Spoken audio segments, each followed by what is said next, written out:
रामराम मंडळी या चॅनलमध्ये तुमच्या सर्वांचं पुन्हा एकदा स्वागत.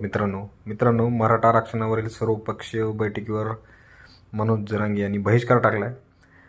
तर मराठा आरक्षणाच्या मुद्द्यावर राज्य सरकारने 2 दिवसांपूर्वी सर्वपक्षीय बैठक आयोजित केली होती. मात्र या बैठकीला न जाण्याचा निर्णय विरोधकांनी घेतला होता. आरक्षणाच्या मुद्द्यावर सरकारने आम्हाला विश्वासात घेतलं नसल्याचे कारण त्यांनी दिलं होतं. त्यानंतर राजकीय वर्तुळात याची बरीच चर्चा रंगली होती. दरम्यान यावरून आता मराठा नेते मनोज जरांगे यांनी महाविकास आघाडीवर टीका केली आहे. तसेच त्यांनी सत्ताधाऱ्यांनाही लक्ष्य केलं आहे. ते बीडमधील सभेत बोलत असताना काय म्हणाले ते नेमकं आपण पाहू. तर नेमकं काय म्हणाले जरांगे पाटील, तर सत्ताधारी असो किंवा विरोधक, आज आपल्या बाजूने कोणीही नाही. सरकारने विरोधी पक्षाला बैठकीला बोलावलं होतं. मराठा आरक्षणावर ही बैठक आयोजित करण्यात आली होती. मात्र त्यांना या बैठकीला न जाण्यास कोणता रोग झाला होता काय माहिती, असं जरांगे पाटील म्हणाले. माझ्या माहितीनुसार मराठ्यांना ओबीसीतून आरक्षण देण्यासाठी ती बैठक आयोजित करण्यात आली होती. अशावेळी महाविकास आघाडीने ओबीसीतून आरक्षण द्या असे म्हणायला हवं होतं. मात्र महाविकास आघाडीचे नेते लपून बसले. त्यांना मराठ्यांचं मतदान घेताना गोड वाटलं होतं, अशी टीका मनोज जरांगे यांनी केली. आरक्षण मिळण्याचे ही चांगली संधी आहे. ही संधी गेली तर मराठ्यांच्या अनेक पिढ्या बर्बाद होतील, असेही जरांगे पाटील म्हणाले.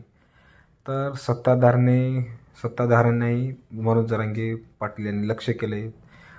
पुढे बोलताना त्यांनी सरकारलाही लक्ष केलं. विरोधी पक्ष बैठकीला आला नाही तर काही फरक पडणार नाही, पण सत्ताधाऱ्यांची मराठ्यांना आरक्षण देण्याची इच्छाशक्ती आहे की नाही, असा सवाल थेट सरकारला जरांगे पाटील यांनी विचारला आहे. तसेच सरकारची इच्छाशक्ती असेल तर मग विरोधकांची वाट कशाला बघता?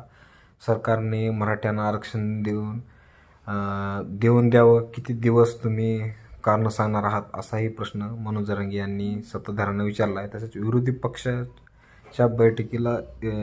पक्ष हा बैठकीला येत नाही म्हणून तुम्ही मराठ्यांना आरक्षण देणार नाही का, असाही प्रश्न मनोज जरांगे यांनी विचारला आहे. तसेच मुळात आरक्षण देण्याचं सरकारच्या मनात नाही, अशी टीका मनोज जरांगे यांनी सरकारवर केली आहे. मनोज जरांगे म्हणतात की माझ्या मते सत्ताधारी आणि विरोधक एकाच माळीची मणी आहेत. तू मारल्यासारखं कर, मी रडल्यासारखं करतो, अशी यांची प्रवृत्ती आहे. या दोघांनी मराठ्यांचा जीव घेण्याचं ठरवलं आहे. 70 वर्षापासून आम्ही नेत्यांना मोठं केलं आहे, पण हे नेते आमच्या मदतीला कधी येतील, असा खडा सवाल मनोज जरांगे यांनी या सभेत लगावला आहे.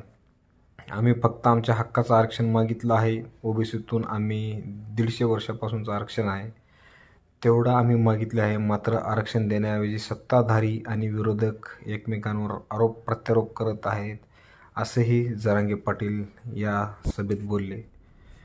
तर मित्रांनो, धन्यवाद. जय जवान, जय किसान, जय महाराष्ट्र, जय भारत. धन्यवाद.